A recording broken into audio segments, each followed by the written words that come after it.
Gente, semana passada, retrasado eu falei do que Paulo ensina aos homens a respeito aqui do que é levantar mãos santas, né? No momento da oração, no momento que os homens são chamados a orar, que os homens oram em todo lugar levantando mãos santas. Então a gente discutiu um pouco sobre isso, o que significa essas mãos santas sem ira e sem discussões.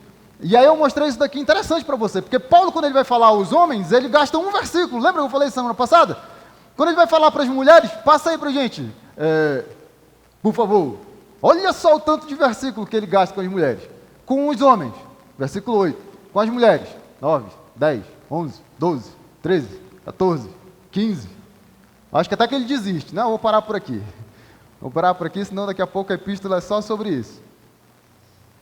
E aí, semana passada, a gente aprendeu algumas coisas a respeito do que ele orienta para as mulheres, né?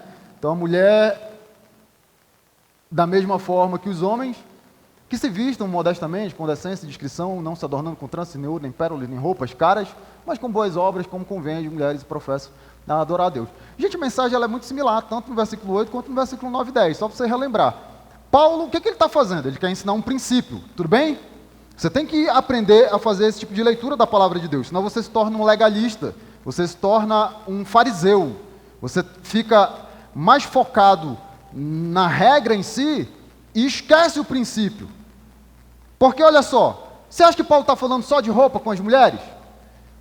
Paulo ele quer ensinar um princípio e ele pega uma coisa que acontecia na sua realidade, no seu tempo, na sua época, que era a questão da extravagância, né? Aquelas roupas, aqueles penteados, né?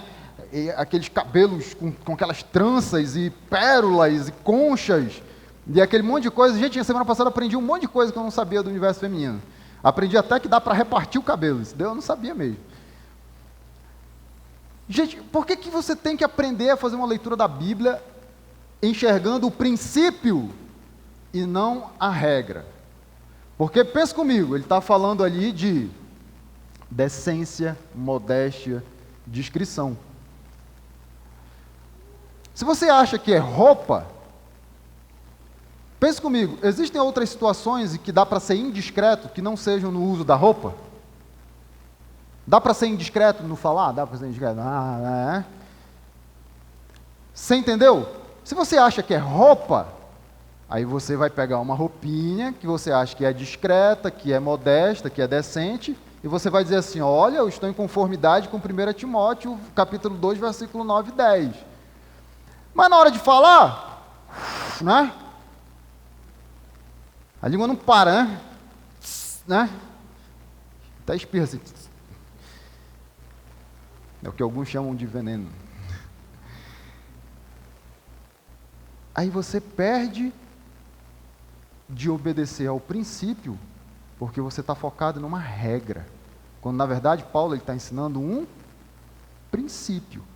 E ele escolhe um exemplo, uma ilustração, para demonstrar a aplicação desse princípio. Qual é o problema que eu estou enfrentando dentro da igreja hoje com as mulheres? No que diz respeito à decência, à extravagância, à modéstia. É o uso da roupa, é o uso da cabeleira, né? Do jeito que Paulo fala ali, parece que é um negócio meio surreal mesmo.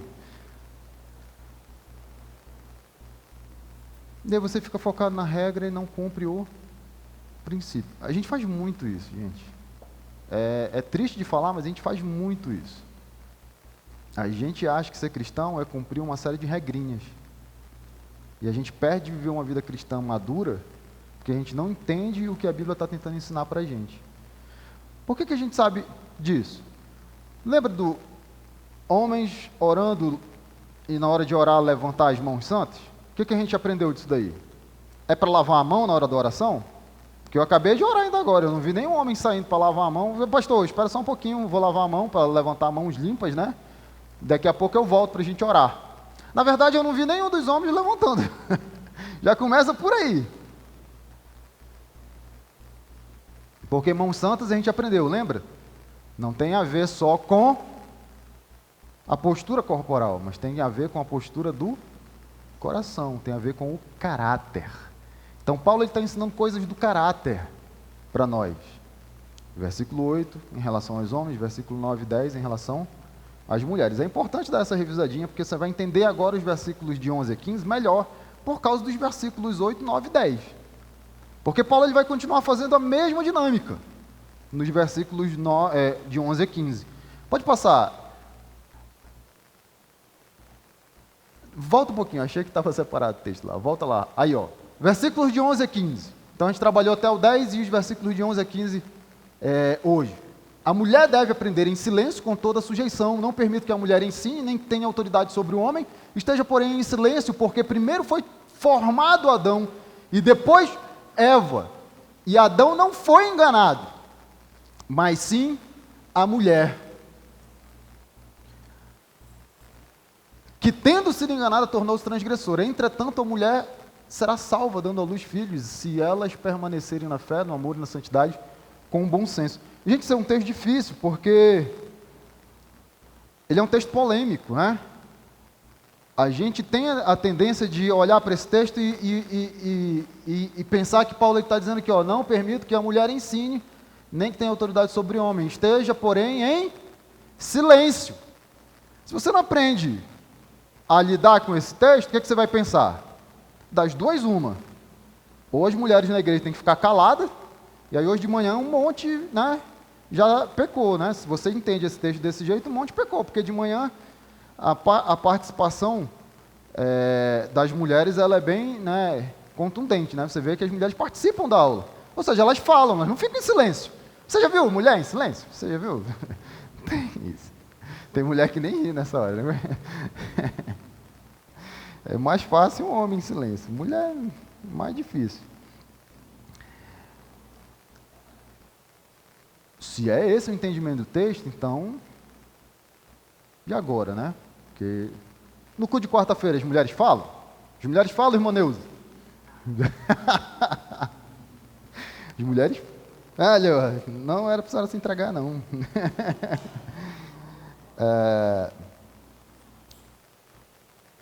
Se o entendimento do texto é esse, então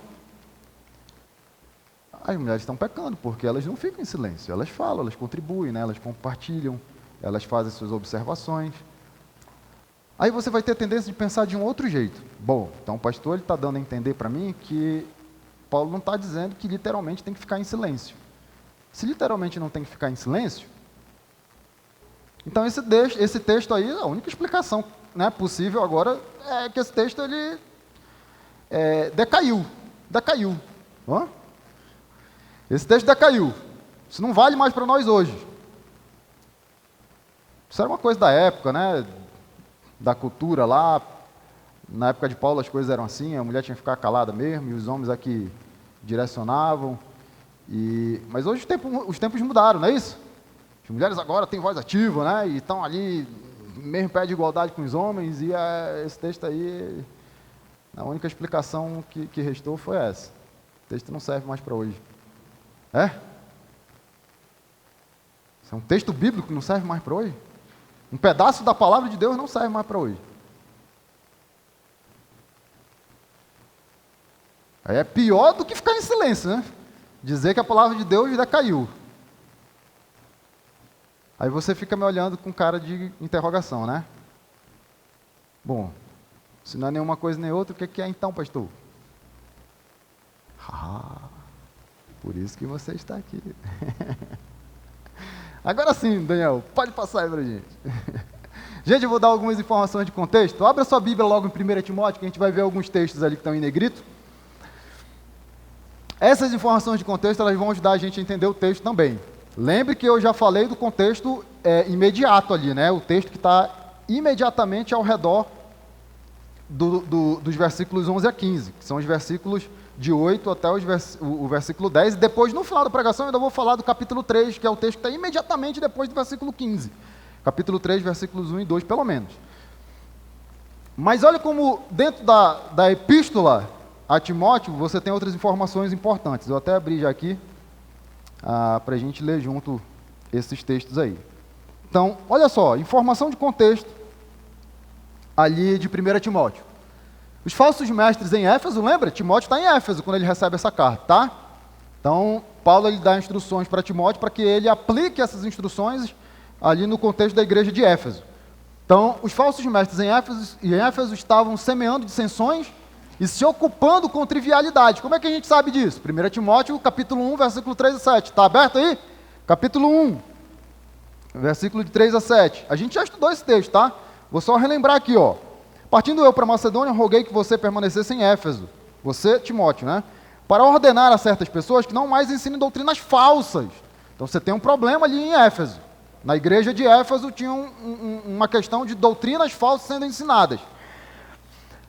E que deixem de dar atenção a mitos e genealogias. Então, vai lá, confronta esses caras. Eles não podem mais ensinar esse tipo de doutrina, e eles têm que deixar de dar atenção a esses mitos, a essas genealogias intermináveis, que causam controvérsias, em vez de promoverem a obra de Deus, que é pela fé. O objetivo dessa instrução é o amor que procede de um coração puro. Olha só que legal. O amor, coração puro, boa consciência, e uma fé sincera. Alguns se desviaram dessas coisas, voltando-se para discussões inúteis. Opa, então o ensino, né, a disseminação desses falsos ensinos, já estão até desviando alguns. É o que ele está dizendo aqui, ó.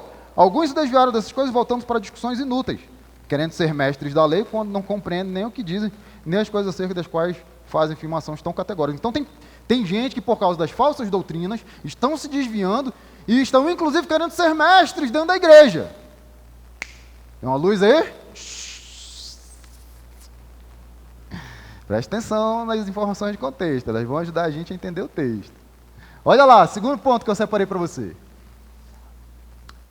Os falsos mestres, eles ensinavam que a prática ascética era um meio para se alcançar uma espiritualidade mais elevada. Gente, só uma explicação rápida sobre os ascetas. Os ascetas eram pessoas, eram um grupo de pessoas que eles abriam mão, eles abdicavam de tudo aquilo que eles imaginavam, aquilo que eles pensavam, que não contribuía com a vida espiritual. Então, o asceta, ele não casava. Por que ele não casava? Porque o relacionamento íntimo, né, não contribui em nada para a vida espiritual na cabeça do asceta, tá? Isso não sou eu que estou dizendo, não. São eles que pensam lá assim. Eu sou muito bem casado. Já penso diferente. Mas eles pensavam isso. Então, eles se abstinham, né? Eles abdicavam de determinadas condutas, de determinados comportamentos e até de determinadas coisas, a fim de que abrir mão dessas coisas promovesse o meu crescimento espiritual. Olha só como isso influencia a época ali, a situação de Éfeso.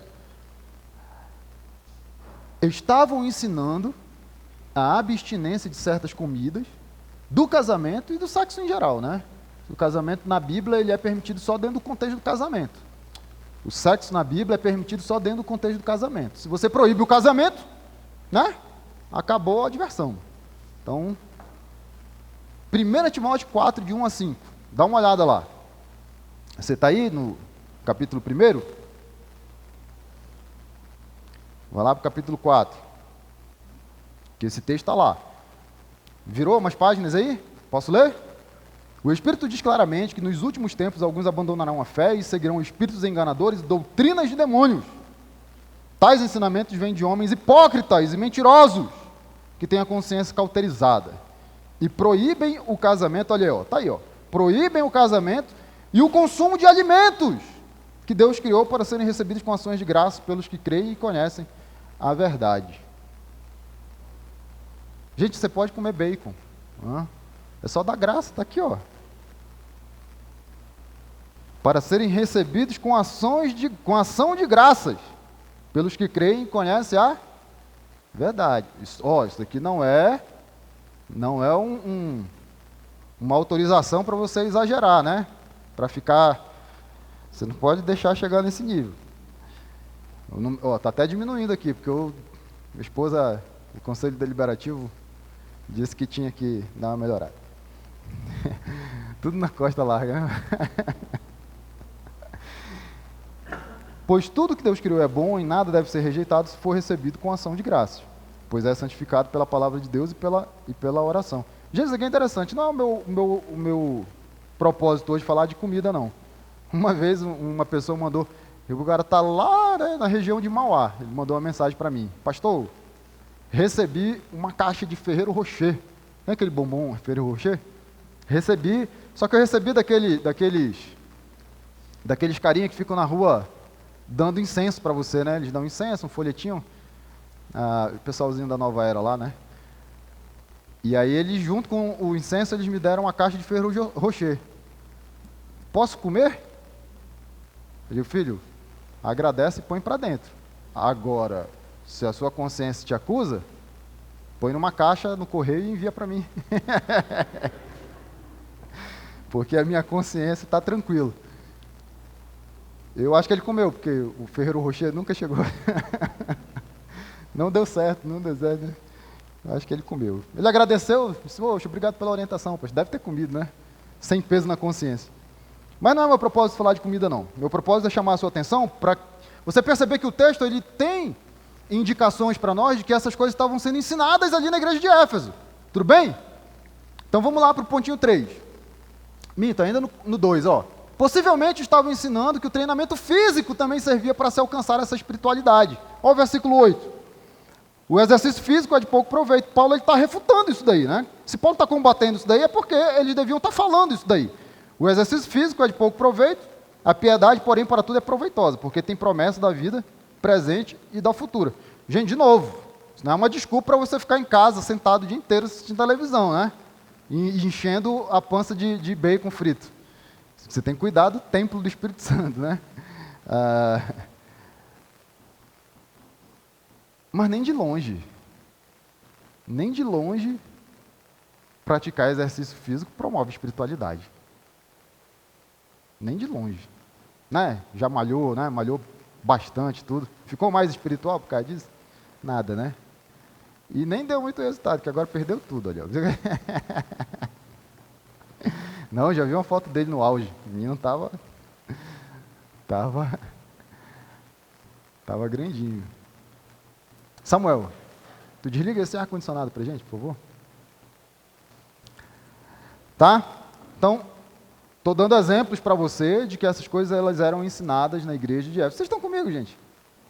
Ou estava muito frio que né, ninguém está conseguindo prestar atenção? Desse lado também está muito frio? Querem que desligue? 3. Várias mulheres da igreja estavam seguindo os falsos mestres e seus ensinos. Vamos ler só esse 1 Timóteo 5, 12 e 15? Esse texto ele vai aparecer de novo daqui a pouco, por isso que eu não negritei ele. Mas vamos ler só para a gente ver isso daí. 1 Timóteo 5, olha o versículo 12, depois o versículo 15, só para você ver isso daí. Assim elas trazem condenação sobre si, por haverem rompido o seu primeiro compromisso. Eu vou ler do 12 ao 15, né? Além disso, aprendem a ficar ociosas, andando de casa em casa, e não se tornam apenas ociosas, mas também fofoqueiras e indiscretas, falando coisas que não devem. Olha lá, ó. No capítulo 2 ele pede para as mulheres serem discretas. Qual que é o exemplo que eu vou usar? A roupa. Mas qual que é o princípio? Discrição. Por quê? Porque capítulo 15 revela para a gente, a mulher indiscreta na igreja de Corinto. E olha só, não é na roupa. Deu certinho com o exemplo que eu falei, né? É na língua mesmo, né? Faltou discrição na língua. Falando coisas que não devem. Rapaz, eu fico impressionado com a Bíblia, gente. Você pega esses textos aqui, Novo Testamento é primeiro século. Então, são coisas que estão fazendo 2000 anos agora, né? Século 21. Primeiro, né? 21 menos 1 dá 20. Então, são 2000 anos, tá bom? Vocês fizeram matemática aí, né? 21 menos 1, 20. Cada século, 100 anos. Então, 20 séculos, 2000 anos. Tá? Gente, são textos que estão fazendo 2000 anos. 2000 anos! É muito tempo. Parece que ele escreveu para hoje. Não parece que ele está vendo a realidade de Éfeso. Parece que ele está vendo a realidade do Brasil. Tem isso, acontece no meio da igreja? Isso aqui, ó. Ficam andando de casa em casa. Não se tornam apenas ociosos, mas também fofoqueiras, indiscretas, falando coisas que não devem. Isso acontece ou não acontece? Ou só eu que enxergo essas coisas? Ninguém percebe. Acontece? Acontece mesmo, né? Que bom, que não é só eu que percebo. Gente, é a Bíblia. Ó. Bíblia. O nome disso é pecado. Quem faz isso está pecando. Está aqui. Portanto, aconselho que as viúvas mais jovens, né? As mais velhas não, mas as mais jovens, elas se casem, tenham filhos, administrem suas casas e não deem ao inimigo nenhum motivo para maledicência. Por quê? Porque se você cuida bem da sua família, como esposa, você não vai ter tempo para, né, ficar de casa em casa falando que não deve. Gente, você tem que ler a Bíblia, você tem que pensar nos casos concretos que, né, que surgem por aí. Se você tem uma mulher casada, que tem tempo de ficar de casa em casa, falando que não deve, pelo texto bíblico, ela está cuidando bem da sua família ou não? Pelo texto bíblico. Porque qual que é a solução de Paulo para a mulher não ficar de casa em casa de conversinha? Vai cuidar da sua família, da sua vida. Você não vai ter tempo, irmão. Eu tenho um filho de 3 anos e um de 9 meses. Vai fazer 10 agora, no início de setembro. Rapaz, não dá tempo. Não dá tempo. Eu não queria estar na pele da minha esposa.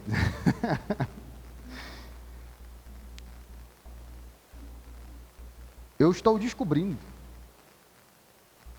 que o cabelo cai e eu fico branco. É agora, nessa fase aí. É nessa fase, rapaz. E todo dia eu olho no espelho para ver se eu ainda tenho, né, se eles não estão caindo demais. E, gente, se você não é pai, escute o que eu estou falando para você. Você vai passar por essa experiência. Cara, o choro de uma criança, ela vai lá no mais profundo, assim, do seu ser, meu irmão. Um negócio assim que... Não é verdade. Eu amo meus filhos. Mas, rapaz, suportar o choro desses meninos aí é só pai e mãe que aguenta mesmo, meu irmão. É só pai e mãe que aguenta. E, gente, o cérebro só falta estourar, assim. Você sente o cérebro fazendo assim, ó. As mulheres, acho que as mulheres elas foram feitas de um jeito diferente, especial. Porque se não existisse mulher, se o homem fosse tipo minhoca, né, que, né, se divide e cria outro filho. É hermafrodita, né? Minhoca é hermafrodita. Cara, na hora de criar filho, os homens iam colocar os meninos tudo dentro de um balde com tampa. Puf, fica aí. Que é para diminuir o barulho. Aí Deus ele percebeu que ia ser assim, não, tem que ter mulher nesse negócio. Senão, as crianças estão lascadas. Não dá tempo, gente. Mulher que faz bem o cuidado, o zelo da sua casa, da sua família, não tem tempo de ficar de conversinha de casa em casa falando que não deve. É a conclusão de Paulo aqui, tudo bem? Se você conhece uma mulher que fica de casa em casa falando que não deve, qual é a conclusão? É o texto, tá? Não sou eu que estou dizendo, não, é o texto. Essa mulher não está cuidando bem da sua. Mas vamos lá, que esse não é o meu ponto também não. Isso tudo para a gente ver o que aquele texto significa. Passa aí para a gente, Daniel, por favor.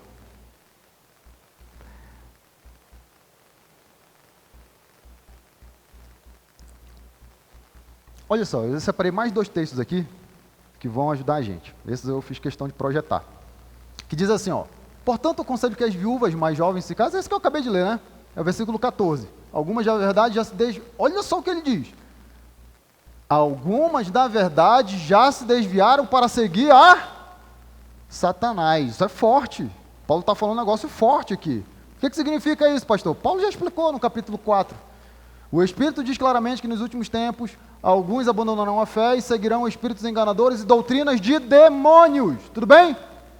Então, seguir falsas doutrinas, seguir um falso evangelho, seguir doutrinas de demônios é a mesma coisa que se entregar a Satanás. Já se entregaram a Satanás. Então, você entende qual que é o ponto aqui?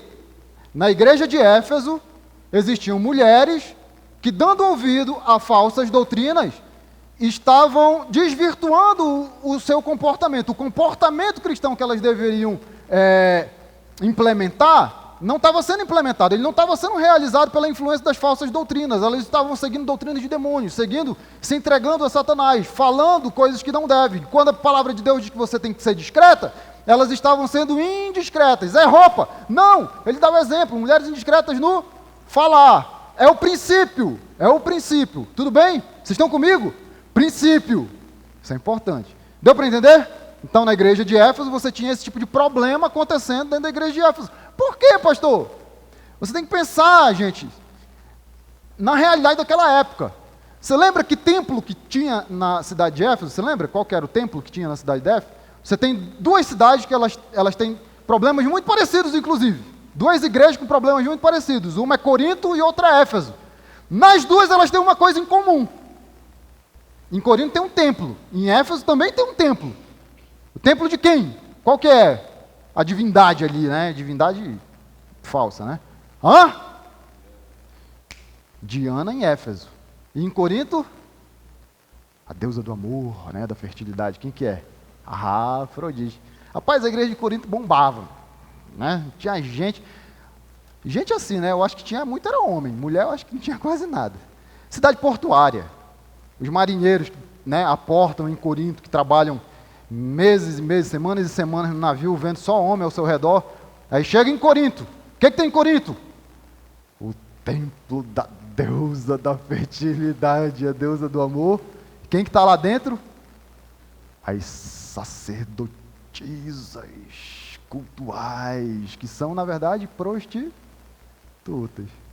Como é que eu adoro a deusa da fertilidade com sacerdotisas cultuais? Fertilizando, né? O templo devia... Mulher acho que não, mas o homem devia dar de rodo ali. E em Éfeso você tem o templo da Diana, né? Gente, você tem duas figuras femininas nessas duas localidades que influenciam o meio lá onde elas estão inseridas.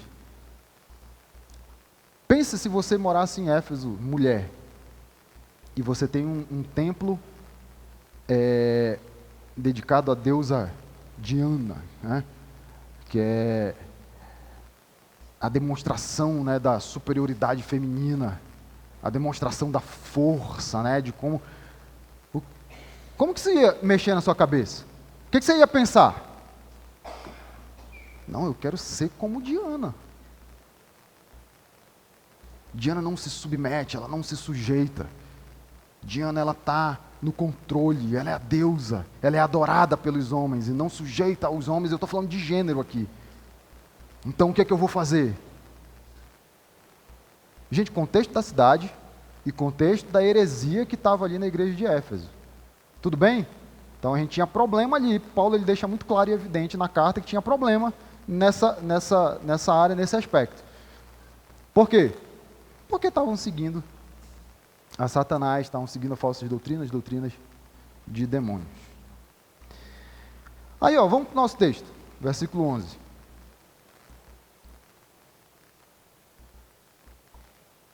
Muito obrigado. Conforme eu for passando o texto, eu vou derrubando alguns argumentos aqui já, tá? Para a gente entender bem o que Paulo está querendo dizer aí. Então, pode passar, Daniel. Grifei para você ali a palavra mulher e a palavra homem. Primeiro argumento aí em relação a uma opinião favorável. Lembra que eu falei do domingo passado? Esse texto ele é polêmico porque ele vai ser esclarecedor no motivo pelo qual algumas igrejas ordenam mulheres para serem pastoras e por que algumas igrejas não ordenam mulheres para serem pastoras. Então, argumentos a favor da ordenação feminina. Essa palavra mulher e essa palavra homem, elas não significam mulher e homem. Elas significam esposa e marido.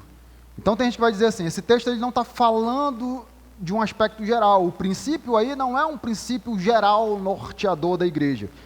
Ele se restringe ao âmbito do casamento. Tem gente que vai dizer isso. Tá? Eu não estou dizendo que o significado é esse, eu estou dizendo que tem gente que diz que o significado é esse. Qual que é o problema disso? Porque a palavra ela pode realmente ser traduzida por mulher ou por esposa, por homem ou por marido. Gente, aí é princípio hermenêutico, princípio de interpretação bíblica que eu tenho ensinado já para vocês ao longo de algumas pregações. Como é que você interpreta um texto? Você interpreta um texto à luz do seu contexto, né? O contexto ajuda a gente, o contexto auxilia a gente a entender o texto. Quando Paulo ele fala dos homens levantarem mãos limpas, mãos santas, ele está falando de marido ou ele está falando de modo geral? Porque não faz sentido só os maridos, né? Os maridos de vocês têm que ser irrepreensíveis no momento lá da direção do culto. Mas o jovem solteiro não precisa ser irrepreensível. Você não precisa. Será que Paulo está ensinando isso? Ou ele está falando de modo geral? Então, quando ele fala do princípio da decência, da discrição, da modéstia, né, que é o que vem ali nos versículos 9 e 10, quando ele está falando com a mulher, ele está falando isso para um grupo específico de mulheres, para as mulheres casadas, ou ele está falando isso para todas as mulheres? É um princípio geral que vale para todo mundo. Um princípio geral, né? Não fica óbvio. Gente, com base no contexto, com base na dinâmica que Paulo vem usando, com base no movimento que ele já vem usando no seu texto, ele está dando princípios gerais que valem para a mulher e para o homem, ou ele está falando de marido e mulher? A resposta é óbvia, né? Ele está falando de princípios gerais, tá? Então, quando alguém falar isso para você, ó, não tem como, não tem cabimento, porque o contexto todo é geral. Não é agora que ele vai mudar aqui e vai falar de relacionamento marido e mulher. Ele está falando de princípios gerais do homem e da mulher. Lembra que ele está falando também do culto, né?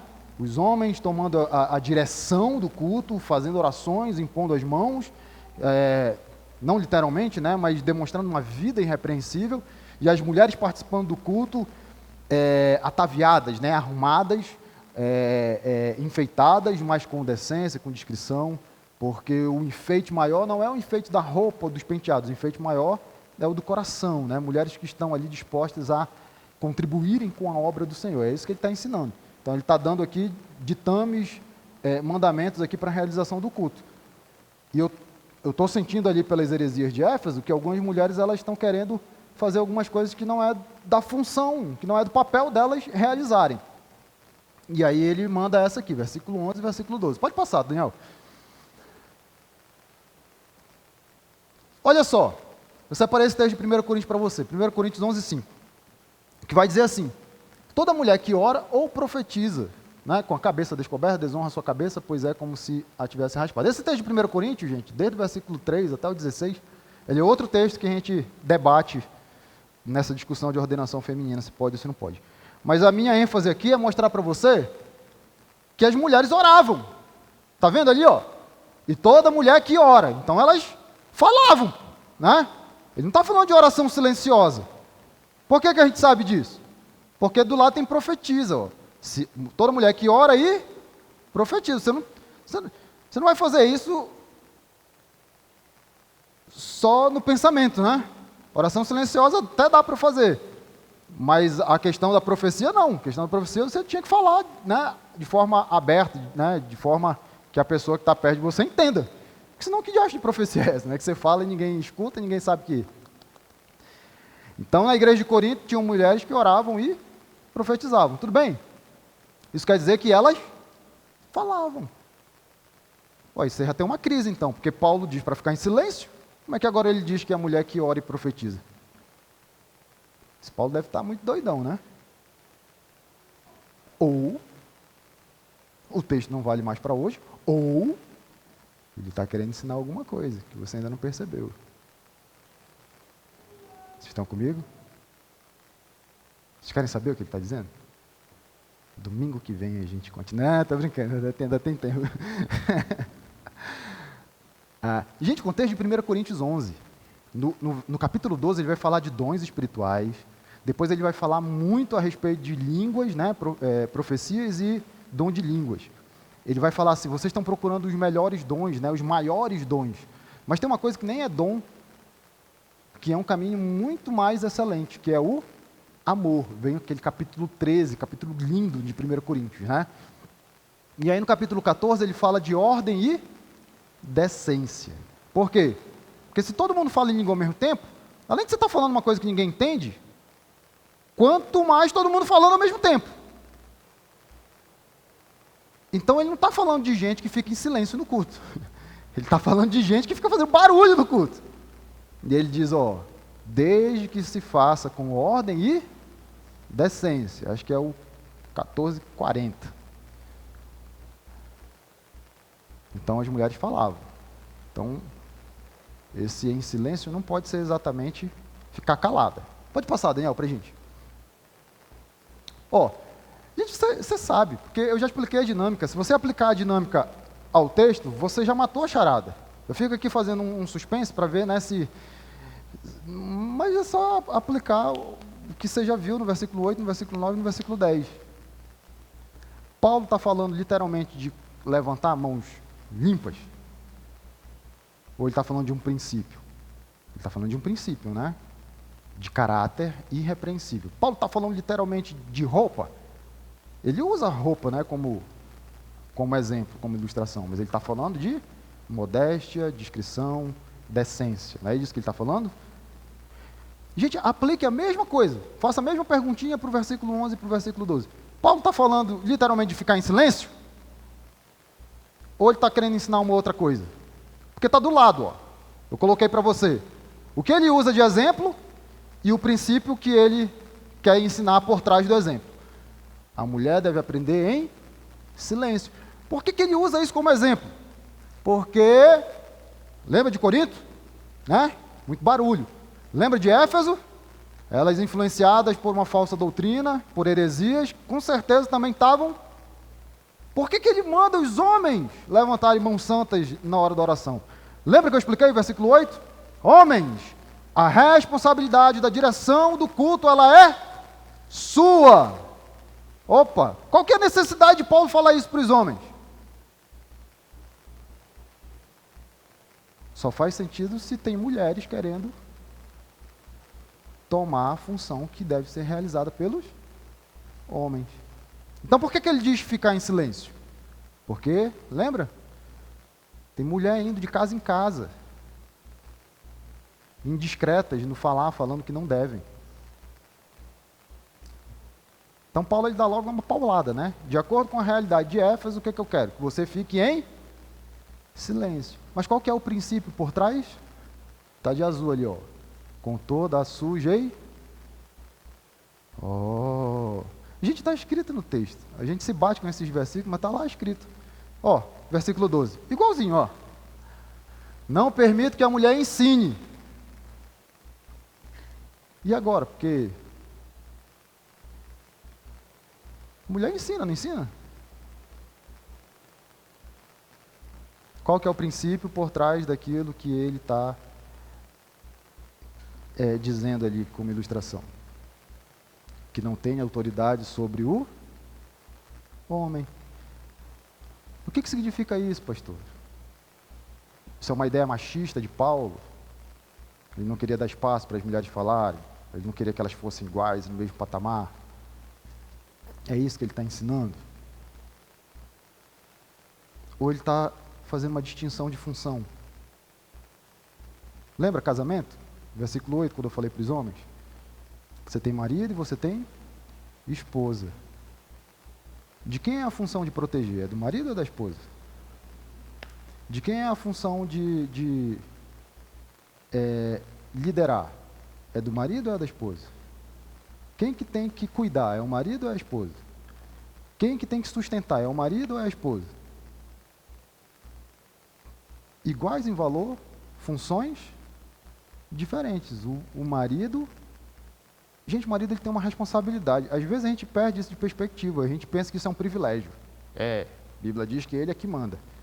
Meu irmão, tem marido? Eu vou falar aqui para você. Com todo respeito aos homens. Mas tem homem que queria que tivesse escrito ali, ó. O homem deve aprender em silêncio. Nossa, tem homem que achar isso maravilhoso, meu irmão. Eu vou na igreja e não preciso falar nada. Quando o pastor me chamar para orar, não.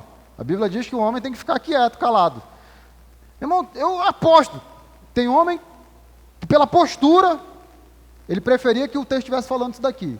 O homem deve aprender em silêncio, com toda sujeição. Não permite que o homem fale, que o homem ensine, nem que tenha autoridade sobre a mulher. O que o cara ia dizer? Melhor!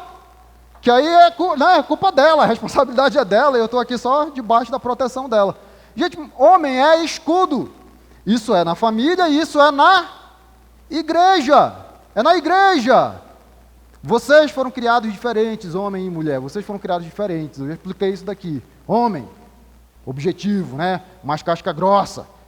Homem diz assim para o filho: não não saia no meu carro.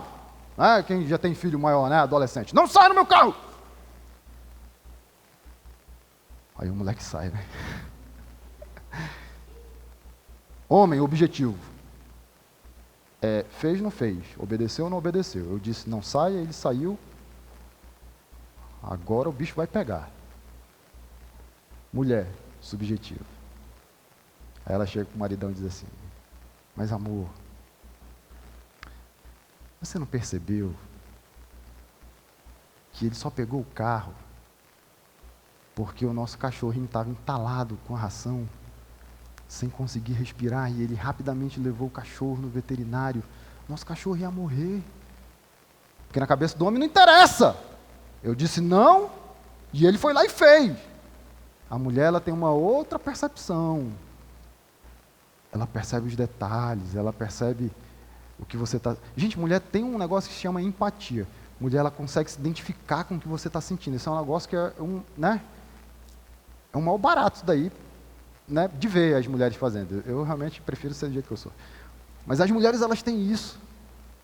Você está sentado ali assistindo um filme, pá, não demora muito, a mulher está ali chorando. Gente, eu fui assistir aquele filme com a minha esposa. Posso falar? Agora não adianta reclamar, não. Tem um filme que chama A Culpa é das Estrelas. Nunca vi isso, coitado das estrelas. Não tem nada a ver, né? Mas A Culpa é das Estrelas. Gente, no cinema, eu dormi no filme. Dormi, porque se você já assistiu, você sabe que o filme é bem meloso, né? Gente, quando eu acordei uma hora lá, a esposa estava toda rosa, né? Com os olhos marejados, já tinha chorado horrores. Eu olhei assim, pô, perdi. O que eu perdi? Aí estava lá aquela melosidade toda, eu dormi de novo. Mulher lá se identifica com o que você está sentindo. Pense comigo. O que aconteceria com uma mulher assumindo uma função oficial, ministerial, com essa estrutura?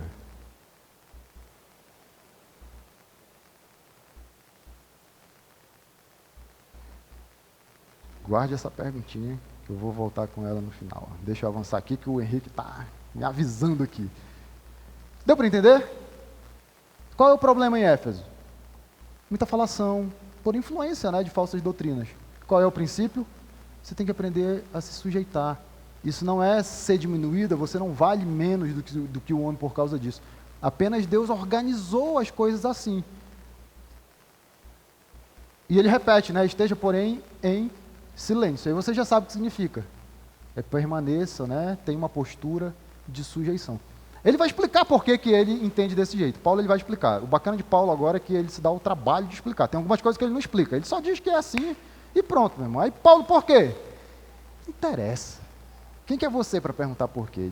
Você pega lá em Romanos, ele diz assim, o que é o vaso para perguntar para o oleiro por que ele fez você desse jeito e deixou de fazer? Mas que ele explica, que ele é bonzinho. Então ele vai explicar. Passa aí para a gente, Neo. Por favor. Ele vai dizer, porque primeiro foi formado Adão e depois Eva. Gente, você tem aqui um princípio da primazia, né? Adão, ele vem na frente. Eva vem depois. Se você for lá em Coríntios, você vai ver que ele vai dizer que a mulher que foi criada por causa do homem, não o homem por causa da mulher. E aí você tem algumas informações bem legais aqui, gente, sobre essa coisa dos argumentos, né, que se levantam. Porque tem gente que vai dizer assim, não, pastor, mas essa coisa do homem ter a função de liderança, isso daí é um resultado da queda. Porque lá na queda, Deus amaldiçoa a mulher, né? O seu desejo será pelo seu marido, ele te dominará. Não é assim que está escrito lá? Isso foi maldição, não era assim. Foi maldição. Aí depois que Jesus veio e nós somos salvos em Cristo Jesus, né? Ele fez nova todas as coisas. Agora não, a gente está em pé de igualdade. O homem pode liderar tanto quanto a mulher pode. Gente, você vai ouvir isso. O que você vai responder? Gente, olha para o texto. Paulo, ele está se referindo e ele está embasando o seu argumento num texto que é antes da queda. Ele é antes da queda. O que Paulo está dizendo? Já era assim antes do pecado. Já era assim antes do pecado. Porque primeiro foi formado Adão e depois Eva. Só depois da criação do homem e da mulher é que eles cometeram um pecado e caíram. Então, essa argumentação de que é maldição, isso, com base no que Paulo está ensinando aqui, não se sustenta. Porque ele está embasando o seu argumento num texto que é pré-queda. É antes do pecado. É pré-maldição. E tem uma outra coisa legal aqui, porque tem gente que realmente vai dizer isso daqui, ó. Pastor, os tempos mudaram. Agora não é mais assim. Era naquela cultura. Mas na nossa cultura é diferente. Agora, né, pede igualdade mesmo. E, gente, eu não estou dizendo que mulher não é igual ao homem. Você está comigo? Deus criou homem e mulher à sua imagem e à sua semelhança. Nós temos valor igual. O material que Deus fez o homem é o mesmo material que ele fez a mulher. Tanto que ele tira do próprio Adão, né? Do próprio Adão ele tira lá a costelinha e faz a mulher. Então, nesse sentido, ninguém é menor do que ninguém, ninguém é maior do que ninguém. Mas eu preciso organizar as coisas. Gente, até nas empresas é assim que funciona. Tem alguém lá que está no comando, não tem? Que está na gerência, que está na supervisão, que está dando as diretrizes ali para... É assim que funciona, gente. Ora, imagine, se as empresas fazem isso, quanto mais Deus, que é, né, que é sábio, que tem discernimento, que é organizado. Então, ele organizou as coisas dessa maneira. E isso não é exatamente, né, é um privilégio, mas é um privilégio com muita responsabilidade. Você entender. Olha o que ele vai dizer. Então, o argumento da cultura também não serve. Porque Paulo está embasando o argumento dele num texto que é da criação. Que se aplica a todo tipo de cultura, que se aplica a todo tipo de época. Tudo bem? Porque senão você vai cair naquilo que a gente falou ainda agorinha. Você vai dizer que tem texto da Bíblia que não serve mais para hoje. Como pode ser isso? Dizer que a palavra de Deus não serve mais para hoje. Cara, se você é crente, você não pode dizer uma coisa dessa. Mesmo que você não sabe explicar o texto, você não pode dizer isso. Olha, eu não sei como é que funciona isso daí, mas eu sei que esse negócio está valendo. Porque é a palavra de Deus e ela, não, né, ela permanece, ela é perene. Tá bom? Agora olha o que ele vai dizer. Passa aí pra gente. Adão não foi enganado, mas sim a mulher, que tendo sido enganado tornou-se transgressora. Paulo dá logo uma lapada, né? É a mulher que foi enganada, é isso aí mesmo. O que ele está ensinando aqui, gente? Ele está dizendo que o homem não pode ser enganado? Não pode ser isso, né? Porque eu já fui enganado e eu sou homem. E eu sei que tem homem aqui que já foi enganado. Eu acho que quase todos. Então o homem é enganado. Mulher engana, não engana? Ele não está dizendo que mulher é só enganada. Mulher pode enganar também. E durma com barulho. Mulher pode enganar o homem, né? Então é uma inversão total aí, né? Então ele não pode estar ensinando que o homem não é enganado e a mulher sempre é enganada, ou ela é mais propensa a ser enganada, e por causa disso é que tem que ser assim. Ele não pode estar ensinando isso.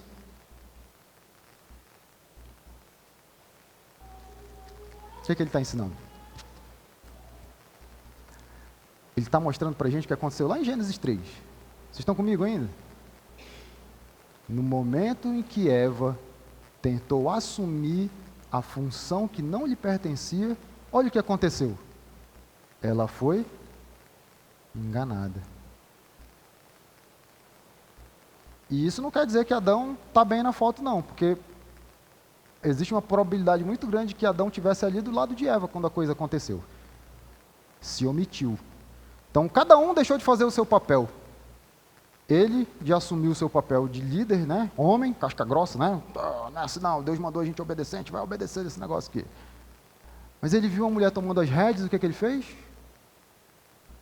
Opa, conveniente, né? Se der errado, eu vou dizer que a culpa é dela. Como é que a gente sabe disso? Porque o texto lá em Gênesis 3 fala isso, né? Quando Deus vai...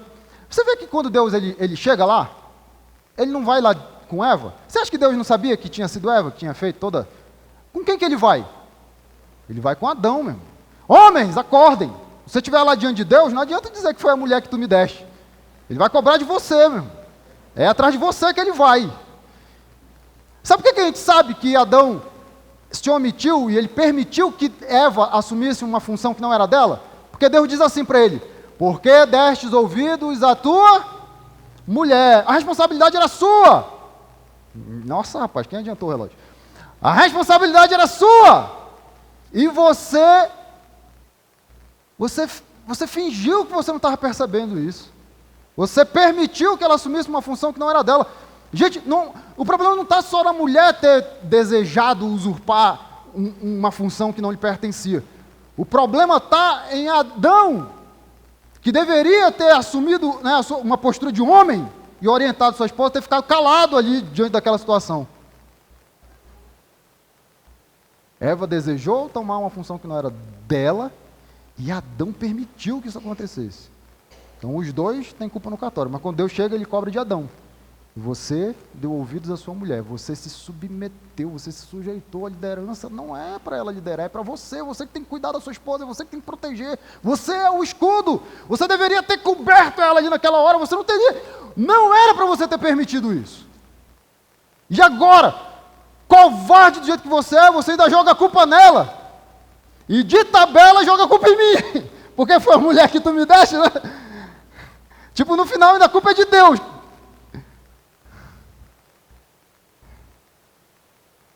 Não me admira que os homens hoje, né, estejam do jeito que estão. Mas não aqui. Aqui não, tá bom? Aqui é diferente. Aqui o homem é homem. Gente, ele está falando de inversão de papéis, ele está falando de inversão de funções. Na vez que isso aconteceu lá atrás, deu ruim, deu errado.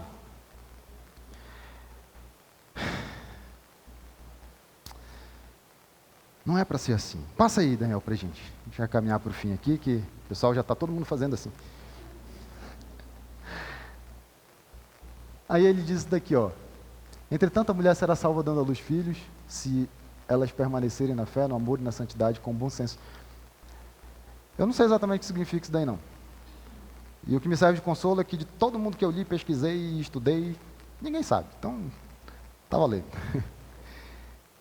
Mas eu penso comigo que tem duas possibilidades muito interessantes. Primeiro essa daqui, pode passar, Daniel. Paulo está fazendo referência ainda do que aconteceu na queda. Olha o que ele diz. Volta só de novo para você ver aqui. Volta aí, Daniel, rapidinho. A mulher será salva dando à luz filhos. Passa agora, Daniel. Versículo 15, Gênesis 3. Porém, inimizade entre você e a mulher, entre a sua descendência e o descendente dela. A mulher, ela ouve a maldição que Deus está dando para a serpente. E ela sabe que a esperança que ela tem é o seu filho, o seu descendente. Note que ele fala no singular, o descendente dela. A gente sabe o que significa isso hoje, né? Ele está falando de Jesus. Eva não sabia. Eva, na cabeça dela, o primeiro filho que ela tivesse era ele. Jesus não falou que ia demorar? Então, na cabeça dela era o próximo filho. Então, pode ser que Paulo esteja fazendo uma referência a esse texto. Tanto quanto pode ser que ele esteja fazendo uma referência ao versículo 16. Porque Deus dá um fio de esperança para a mulher, quando ele amaldiçoa a serpente, fala do descendente dela, mas na sequência, quando ele amaldiçoa ela, ele diz isso daqui, ó, multiplicarei grandemente o seu sofrimento na gravidez. Com o sofrimento você dará à luz filhos. Então, tipo, é por meio da geração que vocês vão ter uma solução. O seu descendente vai esmagar a cabeça da serpente. Mas isso não vem de graça. Você vai sofrer para que isso aconteça. E olha que detalhe interessante. Porque a outra maldição que Deus dá para Eva diz assim, ó, seu desejo será para o seu marido e ele o dominará. Você poderia viver debaixo da autoridade do seu marido sem problema. Mas como você tentou assumir um papel e uma função que não é sua, agora vai ser pior ainda. Você vai querer assumir a função dele e ainda assim ele te dominará. Piorou, né? Piorou. A gente sempre consegue piorar as coisas, né? Isso é interessante. E antes do pecado não é que isso era ruim. Isso é bom, gente, isso é bom. Estou falando para vocês, tem homens que queriam estar na situação das mulheres, de ter alguém protegendo, cuidando, zelando. É o cara que é o meu escudo, é o meu campo de força. Tem homem que não quer levar paulada, não. Pode passar. Eu vou dar aí a segunda possibilidade de interpretação. Isso daqui é uma coisa, é mais minha do que, né, das leituras. Gente, entretanto, a mulher será salva dando à luz filhos. Mulher, você quer se libertar de um jugo que nem existe? Porque não é jugo. Gente, o princípio, o mandamento, a ordenança, ela não é uma ordenança restritiva, ela não é uma ordenança opressiva, né? Para usar um termo bem, né? Bem carregado. Ela é protetiva. Você tem que entender isso. Deus estabeleceu as coisas desse jeito para que você estivesse debaixo de proteção, você mulher. Isso não é ruim, isso é bom. Isso é bom. E ainda assim você, né? Às vezes está querendo inverter as coisas. E acredite, seu marido às vezes vai permitir que você faça isso. Porque depois ele vai fazer que nem Adão. A culpa é dela. Não é assim que funciona. Deus, ele criou as coisas de um jeito. Gente, ele está falando aqui de ministério na igreja. Ele está falando aqui de função pastoral. Ele está falando do cargo oficial dentro da igreja. Eu vou, só para você ter uma ideia. Timóteo. O que Timóteo tinha que fazer? Ele tinha que confrontar Alexandre e Himeneu e entregar esses dois a Satanás. O que significa? Exclui da igreja, filho. Que eles não tenham mais comunhão com ninguém da igreja. Esses caras têm que sair fora. Eles estão disseminando discórdia, eles estão disseminando falsas doutrinas aqui. Você tem que tirar eles de dentro da igreja. Olha, imagine uma mulher sendo pastora de Éfeso, tendo que fazer isso no lugar de Timóteo. Com toda a carga emocional que as mulheres têm, né? Com todo o subjetivismo, com toda a percepção, com toda essa empatia. Gente, você não foi feita para isso. Você foi projetada para outra coisa. Os homens foram projetados para levar paulada. Quando eu digo a mulher grita com o homem, e o homem não pode reclamar, não é que a mulher tem que gritar com o homem. Mas o homem foi projetado para aguentar esse tipo de coisa, né? Então ele tem que ter paciência com a esposa, depois que contar com a cabeça fria, conversa. Não gostei que você gritou comigo. Mas você não vê o homem sair chorando, não, ela gritou comigo, né? Paciência, né, meu irmão? O homem foi projetado para... Ele é o escudo. Mulher não. Mulher não. Paulo está dizendo, abre os olhos. Abre os olhos. Deus está protegendo você. E ainda assim você está aí, querendo usurpar uma função que não é sua. Eita!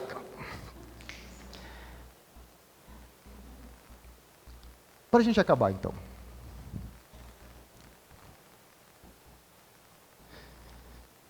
Vá para o capítulo 3 de 1 Timóteo.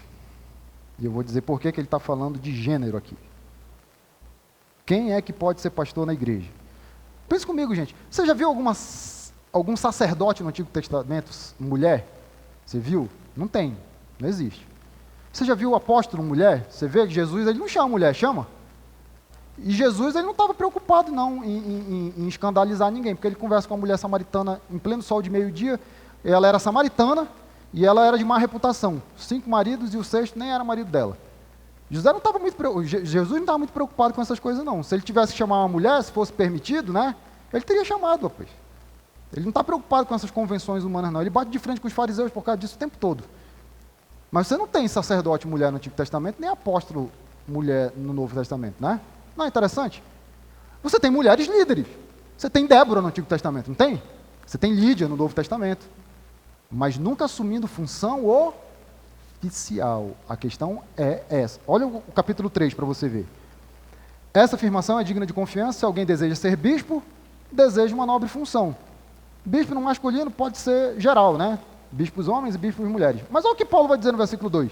É necessário, pois, que o bispo seja irrepreensível, marido de uma só mulher. Ele está falando para homem ou está falando para mulher? Quem que casa com mulher, gente? Então ele está falando para homem. Ele está falando para homem.